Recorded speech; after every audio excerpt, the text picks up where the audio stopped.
All right, Jeremy, I know that Oklahoma State has a home game against Kansas State this weekend, and we will talk about football in just a second. However, the winter sports are starting, and that means wrestling and basketball. An impressive win in basketball for the Cowboys, but what can you tell me is going on with wrestling and hoops? Okay, so wrestling had a big meet on Friday night, and it was against Stanford. Stanford is a top 15 team. There are 10 weight classes in a collegiate wrestling match, okay, in one of the full meets. Technically, a meet is the all 10, a match is one of the individuals, but in Oklahoma, we just tend to call them all matches. So I would kind of toggle back and forth. But we wrestled 5 freshmen, including 3 true freshmen out of only 10 weight classes. And Oklahoma State won 8-2, basically. We won 8 weight classes. They won 2 weight classes. The overall score was like 33-7. Cowboys completely dominated. Stanford had 2 of their starters out. They had 2 of their starters hurt, so that does matter.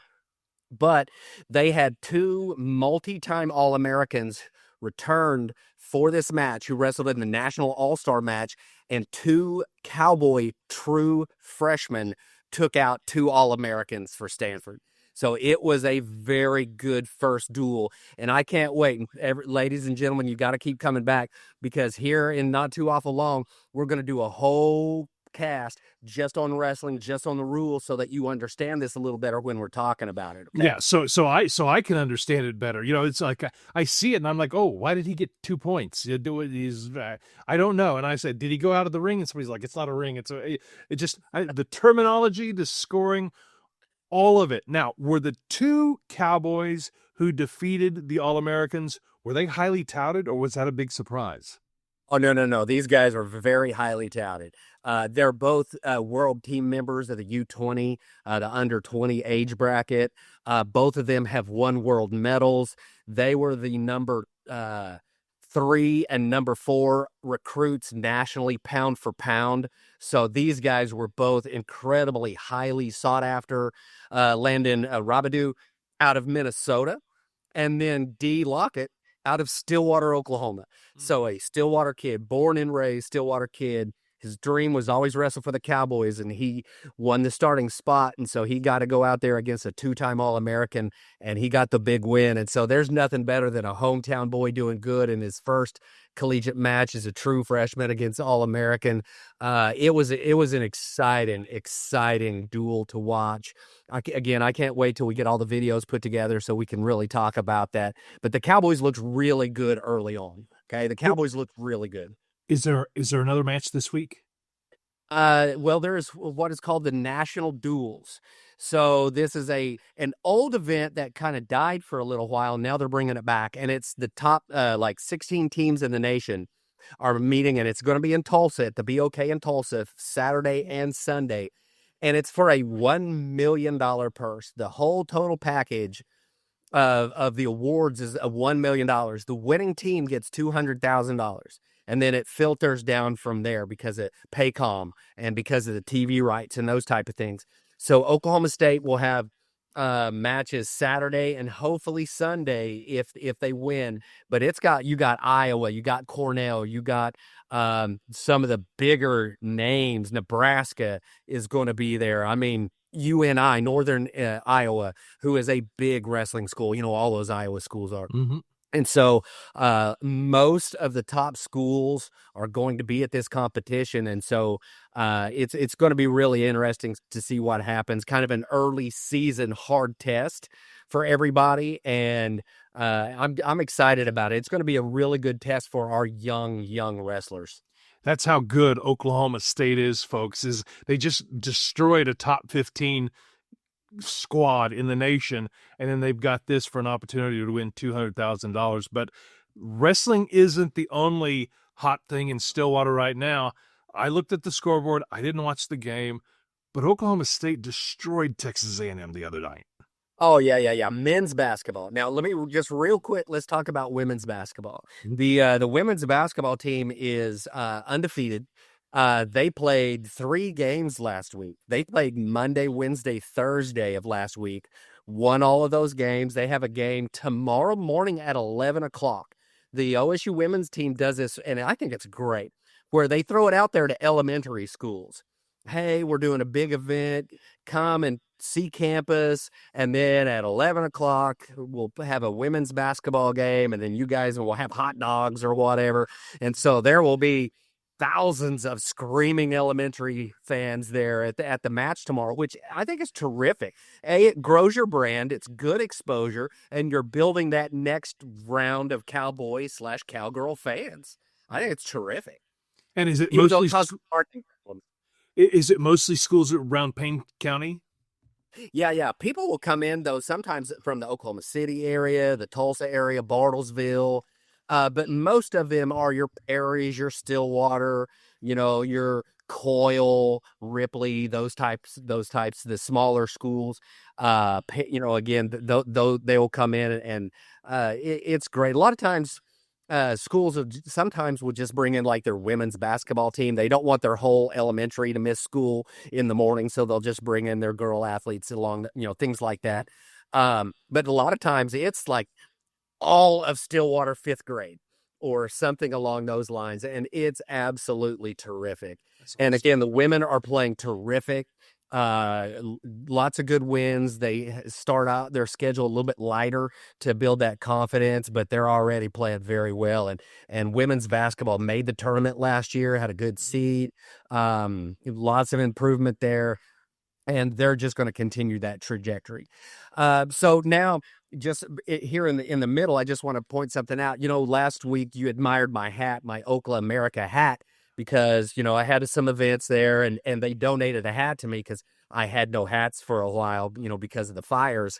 But I commented on that, and I need your mailing address because Okla America has given me a hat sent to you. And I kind of wanted to be selfish and keep it just as an emergency hat, but I was like, no. I got to send this to my guy. So Ryan, you got an Okla America hat coming to. Fantastic. Excellent. Yeah. So give me all of your information right now on the podcast, and we'll. For everybody. Yeah, exactly. Everybody can send you stuff. Sure. But men's basketball, what was it? 87-63 win over Texas A&M, and good SEC basketball school that's projected to do pretty well.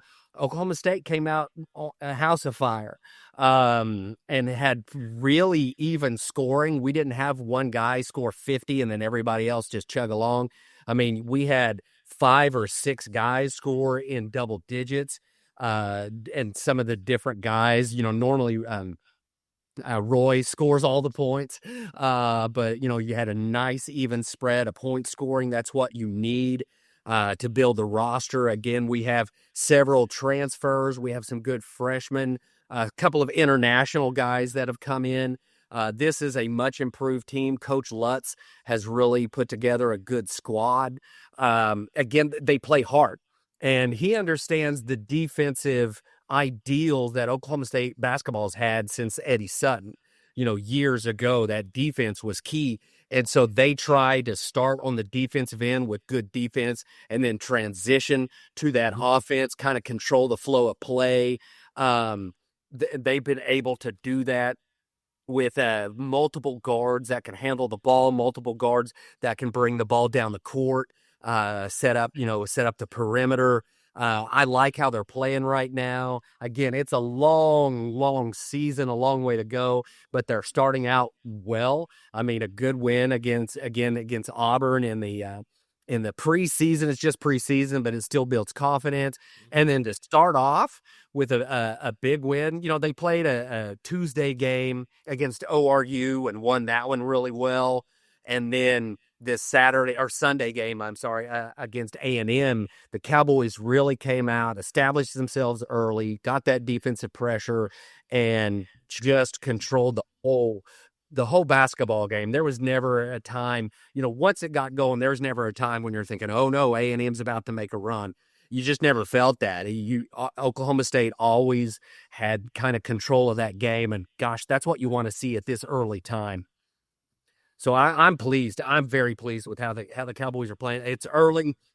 Can't get your hopes up too high, But as we all know, as college sport fans, when your football team is not doing so well, you gotta find some hope somewhere. And Well, no matter what, when you think about tournament time, it's a win over an SEC team. Now, it's not Buzz Williams's Texas A&M team. He went off to Maryland. This is Bucky McMillian. It's Bucky's. Bucky's is not, but not that Bucky's. It's different. Well, yeah, not a Beaver. Right, not a Beaver. It's a Bucky. It is Bucky's Texas A&M Aggies. They actually used to have a quarterback there named Bucky something. He was actually really popular. Yeah, it is something like that.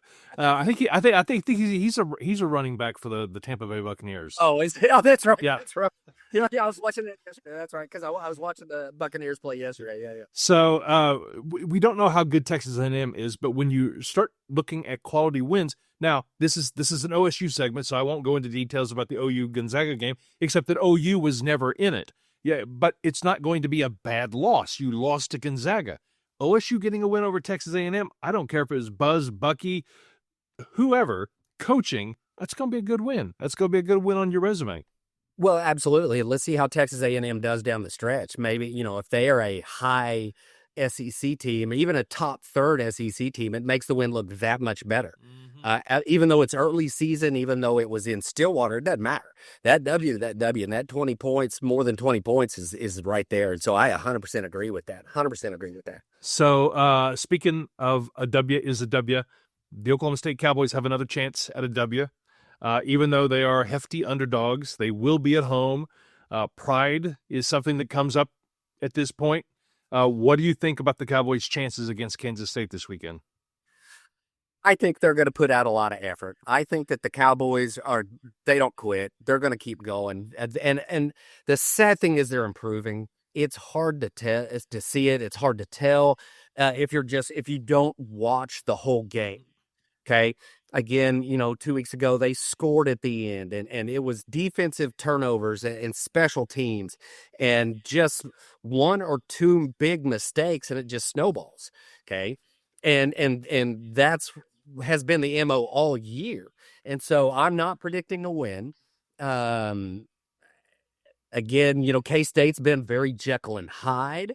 They've been real hot and cold. And Avery Johnson, where is his head? How does he play that day? If he's not on his game, K-State sputters and stutters. But unfortunately, Oklahoma State has been a team that schools have used to get right. Right. They find a way to sputter. Exactly. They find a way to make it happen. They use us as a way to get their legs back under them so they can go on for more wins. Again, I'm not predicting. Again, I can't predict a win. The spread's 19.5, I think, something like that. I'm not sure about the spread being in Stillwater. It's an early game, so you're not going to have a juiced up crowd. With those night kickoffs, people tailgate all day and they're ready to go. Yeah. But I personally, as an old man, I like the 11 o'clock kickoff because I'm hoping to be able to come to the OSU ball game and football game, and then I'm heading to Tulsa for the wrestling. Nice. I like the 11 o'clock games also because then you have the rest of your day.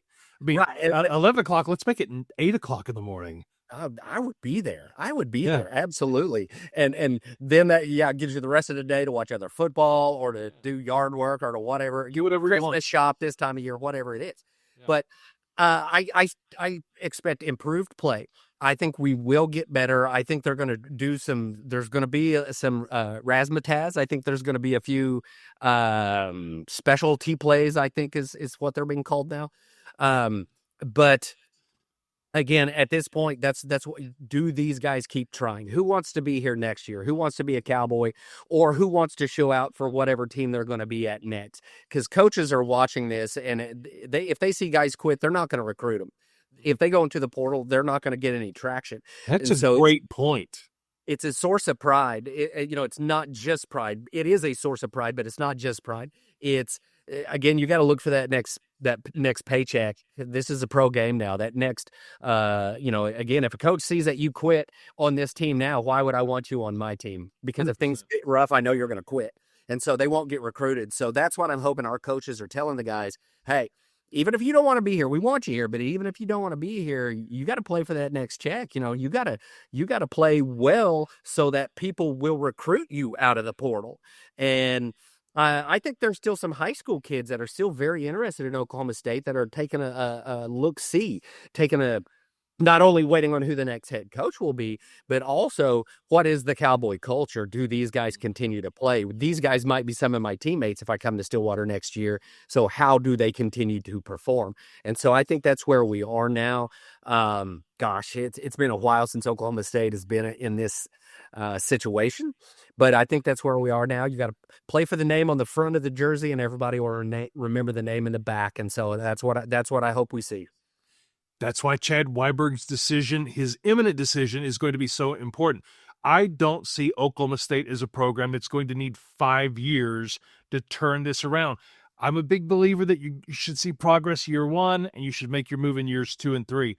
And some of the names that we've heard bandied about, and there will be other videos. So if you're watching this, look down the playlist. There's going to be another video where we're talking about, we've already talked about one USA Today reporter and his prediction for who the coach is going to be. But athletes should want to play for OSU the next 2 or 3 years. When you get that new coach in, especially if, they're more of an offensive coach, it should attract the best offensive players. If it's a defensive mind, great. You get your defensive young guns in. But Oklahoma State is a team that it shouldn't take 5 years to get back to 500, to bowl contention, and then to Big 12 dominance. Last year it was Arizona State. This year it's Texas Tech. Texas Tech looks like a team that could win a national championship this year. They're real good. There's no reason Oklahoma State shouldn't be that at least every other year. Well, and in the portal world and in the NIL world, sometimes, you have to look at it as a 1-year cycle.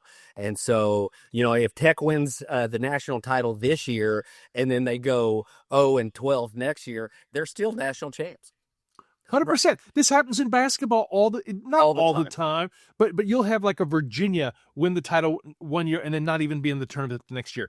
That's the way it goes. Now, mind you, if Tech wins the title, that would send ripples down, all of these major programs that aren't Ohio State, that aren't Texas, that are now Mississippi and Missouri and Arizona State and Nebraska no longer have an excuse.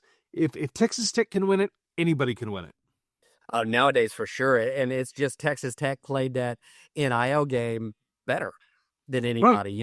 Right. You had a billionaire step up and go, I'm tired of losing. Here's some cash. Let's go. Well, the problem is not everybody has Texas oil billionaires who are alumni of their school who are willing to do that. And so but you know what? Nebraska should. Missouri should. Every team that you name should have enough money to cobble together a roster to be able to be immediately successful. And honestly, again, if you look at it in a 1-year cycle, which I think we should nowadays, because you could transfer every year if you want, why not go all in on 1 year like Texas Tech did this year? Right. Why not do that? And even if you don't win the whole thing, if you win your conference or if you make a whole bunch of money on your TV rights and going deep into the playoffs, you're going to get some of that money back for the next couple of years. And so it's about playing that kind of game now. And so the question is, can Oklahoma State compete NIL wise? Now, we might not have the same budget as Texas Tech or something like that, but it's also about talent recognition. It's about talent evaluation. You got to get the right guys. It doesn't matter how much you pay them, a la Oklahoma State 2024. We kept a whole bunch of players and paid them, and then 3-9. And it wasn't Ollie Gordon. Ollie Gordon had a great year last year, all things considered. It was everybody else. And so you have to get the right guys, and that comes down to talent evaluation. And that's where I think that toward the end of Gundy's tenure, that there was some disconnect between the talent evaluation and the talent acquiring procedures. And there might have been some misses on recruiting, which just 1 or 2 misses, if you're paying them big bucks in recruiting, and that could cost you the whole year. And so I think maybe there was some disconnect there. So whomever they bring in has got to get all of that ironed out, and this interim year, get it all ironed out. And again, you got to evaluate talent. You got to look at the portal, but you got to look at high school. I think that right now, this is my own personal opinion, that so many schools are looking at the portal. I think you could start to sneak some of these top high school kids saying, hey, you always have the portal, but why don't you come here, start here, and let's see what we can do here, and let's see what we can get you here, right? Where you don't have to wait, where eventually you will get to that big school or whatever. Let's jump on now. The portal is going to change. High school recruiting is going to change. Junior college recruiting, which is another, we need to record a video talking about the effects of the new rule that junior college might not count toward your NCAA clock. And so there, yeah, that just came down. I'm not sure when it's coming into effect, but I will research that and get all of the information and let you know, because that came down some information to me last week or so. But Oklahoma State absolutely should be able to compete in the Big 12, should be able to do that with the facilities, with the backing, with the fan support. Good Lord, just this past week, I can't remember, Barstool or somebody had one of those top fan bases that football team needs to win a natty for. And Oklahoma State was number one because of the fan base that Oklahoma State has. Certainly this year with the shirtless guys and bananas. Oh, at the wrestling and at the basketball, the banana guys were there. Oh, nice. And so, it's becoming Eats peelers. Yeah. Eats peelers. That's terrific. Yeah. So, it's a cultural thing now, but football should be able to compete, should be able to win the conference, and should be able to do better than what they're doing right now. Again, there's all those things. Oklahoma State's in disarray right now. Disarray may be too strong a word, but because of the midst of a coaching search during the season, it kind of throws things off. But yeah, I'm with you. 1 year you compete, 2 years, let's get a conference title. Let's do some of that. And in today's, again, NIL and portal world, it's possible if you talent evaluate, if you talent procure, and then you got to coach them up. Got to coach them up. Signetti does a great job of that at Indiana. Stoops did that at Oklahoma so well. Oklahoma State has 3 games left. It's time to see who wants to be here next year, or who's auditioning for a promotion to a Michigan or a Florida State or whatever. Right. That's exactly it. And I don't know. I'm not there, but if I were our coaches, I literally, as a position coach, I would tell my guys, look, here's the deal. This year has not gone how any of us want it. This is terrible. We don't want to do this. However, we're going to be better next year. And if you want to be a part of it, you better show up. Or if you don't want to be here, again, you think a coach is going to take you, you quit. You think, if you don't play, stop running through plays, if you stop, you arm tackle as opposed to put your full body in. No, I hope they're telling them, hey, this is an audition tape, not just for us, but for everybody. And so let's go audition. Let's go strap it on and see what happens against K-State.